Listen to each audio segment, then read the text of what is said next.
ছোট নিষ্পাপ বাচ্চাকে নিয়েও অনেক সময় নোংরামি করা হচ্ছে, না আমাকে বা আমার সন্তানকে ব্যবহার করে অনেক নোংরাভাবে লিখছে, পোস্ট করছে। শাকিব খানকে ঘিরে অপু বিশ্বাস শবনম বুবলির মধ্যে দা কুমড়ার সম্পর্ক বিরাজমান। একজন আরেকজনের নাম শুনতেই পারেন না, আর তাই 2 দিন পর পরই নেমে পড়েন বাগযুদ্ধে।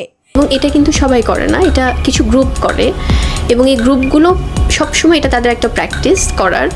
আমি তাদের উদ্দেশ্যে আগেও বলেছি, কেউ কাউকে ছাড় দিতে রাজি নন।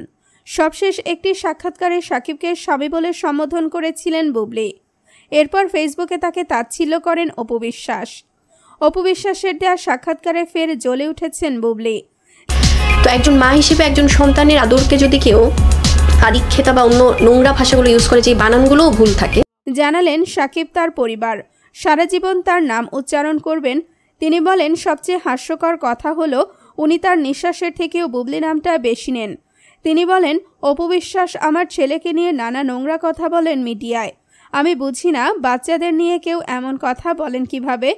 তার তো নিজেরও একটা বাচ্চা আছে, ভাইরাল হওয়ার জন্য এমন কিছু নেই যা করছেন না। বুবলি নাম নিতে নিতে এমনি মানসিক রোগী হয়ে গিয়েছেন। বিষয়টি নিয়ে দর্শক মহলে চলছে মিশ্র প্রতিক্রিয়া। অনেকে বলছেন শিশুদের দূরে রেখে ব্যক্তিগত বিষয়ে কথা বলা উচিত।